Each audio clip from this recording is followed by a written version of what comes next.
జగిత్యాల జిల్లాకు చెందిన BTech student Rahul మృతదేహ అస్థికల్ని తల్లిదండ్రులకు అప్పగించారు ప్రకాశం జిల్లా సింగరాయకొండ పోలీసులు. స్వగ్రామం కోరుట్ల మండలం ఐలాపూర్లో 50 రోజుల నిరీక్షణ తర్వాత అస్థికలకు అంత్యక్రియలు నిర్వహించారు కుటుంబ సభ్యులు.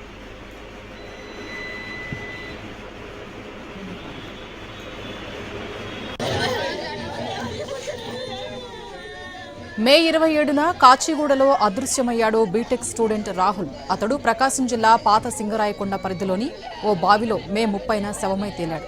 అయితే గుర్తు తెలియని మృతదేహంగా భావించి దానిని బయటకు తీసి ఖననం చేసింది సింగరాయకొండలోని స్వచ్ఛంద సేవా సమితి.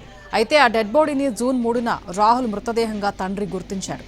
అది రాహుల్దేనని నిర్ధారించడానికి DNA పరీక్షలు నిర్వహించారు అధికారులు.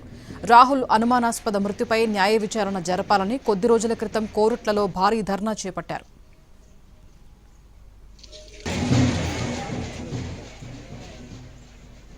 అయితే DNA పరీక్షలు మ్యాచ్ కావడంతో రాహుల్ మృతదేహాన్ని ఖననం చేసిన తర్వాత బయటకు తీసి తల్లిదండ్రులకు అప్పగించారు ప్రకాశం పోలీసులు.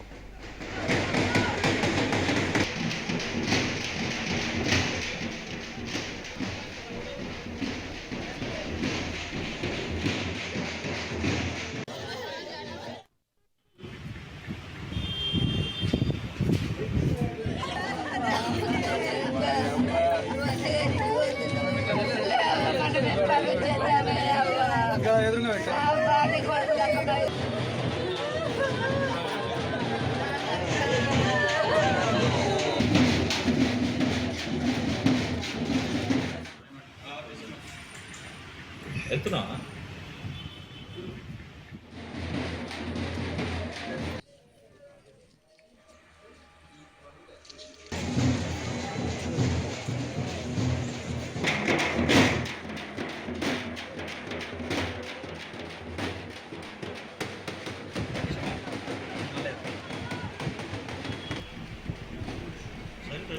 జగిత్యాల జిల్లాకు చెందిన బీటెక్ స్టూడెంట్ రాహుల్ మృతదేహ అస్థికలను తల్లిదండ్రులకు అప్పగించారు ప్రకాశం జిల్లా సింగరాయకొండ పోలీసులు.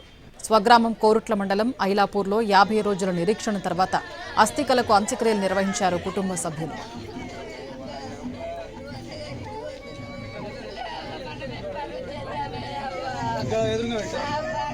మే 27న కాచిగూడలో అదృశ్యమయ్యాడు బీటెక్ స్టూడెంట్ రాహుల్. అతడు ప్రకాశం జిల్లా పాత సింగరాయకొండ పరిధిలోని ఓ బావిలో మే 30న శవమై తేలాడు. అయితే గుర్తు తెలియని మృతదేహంగా భావించి దానిని బయటకు తీసి ఖననం చేసింది సింగరాయకొండలోని స్వచ్ఛంద సేవా సమితి. అయితే ఆ డెడ్ బాడీని జూన్ 3న రాహుల్ మృతదేహంగా తండ్రి గుర్తించాడు. అది రాహుల్దేనని నిర్ధారించడానికి DNA పరీక్షలు నిర్వహించారు అధికారులు. రాహుల్ అనుమానాస్పద మృతిపై న్యాయ విచారణ జరపాలని కొద్ది రోజుల క్రితం కోరుట్లలో భారీ ధర్నా చేపట్టారు.